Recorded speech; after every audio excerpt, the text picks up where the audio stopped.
Ngozi Okonjo-Iweala, good morning. Good morning. So you are the ex-finance minister of Nigeria. You were managing director of the World Bank from 2007 to 2011. In many African countries, economic growth, even when high, doesn't reduce poverty. How could we guarantee an inclusive growth that creates jobs, qualitative jobs?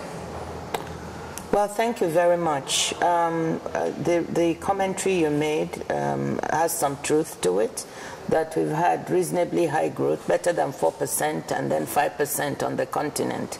But the quality of growth has not been what we expected because it's not been creating as many jobs. And to have inclusive growth, we have to create jobs. So how do we do that? I think we need to pay greater attention to the sectors where jobs can be created. And I think maybe that is probably what we are not doing well in the past. What do I mean by that? Agriculture is one of the most promising sectors on the continent for job creation. And it's also important because it will enable us to feed ourselves. So paying attention to modern agriculture, not agriculture in the old way, because the young people do not want to do farming in the old way. So we have to change and look at the whole value chain in agriculture, from research in a modern way, seeds and fertilizer production, to marketing, all using new methods. That is where we can create jobs, in marketing, in processing, in adding value. So that's what I mean. So for us to improve the quality of growth, to be more inclusive, in particularly of youth and women, we must look at sectors like agriculture, manufacturing. We are exporting many of our products, and we are not processing them or adding value on the content. We are exporting jobs. So we must also look at how to manufacture. We have noticed that telecommunication have created growth and jobs in Kenya, that the cinematographic industry has created jobs in Nigeria and Ghana.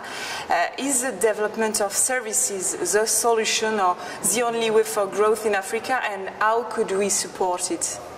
I think services has done a marvelous job in helping to diversify the economy. It's not the only way, because we'd also like to have industry on the continent, but services will play a big role. We rebased the Nigerian economy after 24 years, and we found that actually services has become a large part of the economy, 51% of GDP. And it is based on issues like this: Nollywood, the film industry, which has created 220,000 direct jobs, 1 million indirect jobs. And to support it, we must not interfere. It's not for government to interfere, because some of these industries grew by themselves, but to present, to help create an enabling environment. Let me just take one specific example. For the film industry in Nollywood, which is now the second largest in the world, I believe, the issue is, what can government do? Not to interfere, but to support.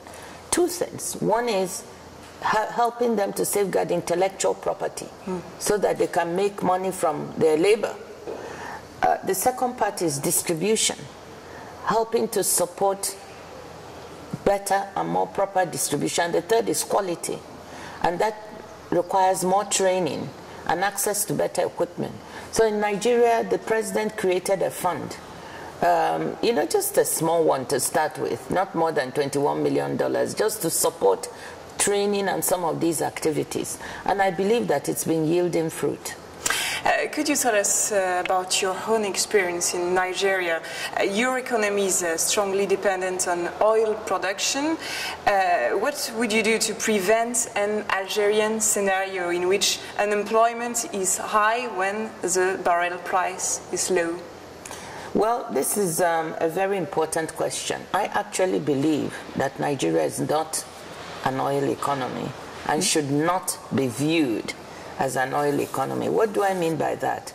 The rebasing of the GDP of the country showed that oil is 15% of GDP only, services 51%, and industry 26%. However, the oil sector produces 70% of revenues.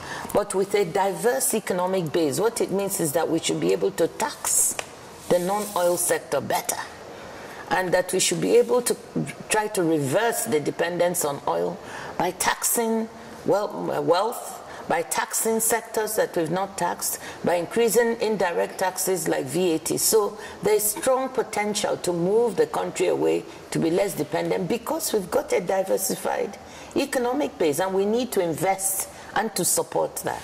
Last question. Every year, 11 million of young people are coming in the African labor market. As a question of young people integration is crucial. How could we respond to it? Well, the issue of youth unemployment is critical on the continent. If we are not able to solve it, there will be great social dislocation in future. That's the downside. The upside is that if we can invest in our youth, we get a great demographic dividend. So we should focus on that. And how can we do that? I think we must pay attention to education. First of all over the world, it's been proven that when you educate youth, you educate girls and boys, there's a stronger chance for them to get a job, and a qualitatively good job. Therefore, we need to look at our education systems. We need to look at training, not just educating for white-collar jobs, but also for technical and vocational and for technology-related jobs. I strongly believe that the future for our young people is in technology.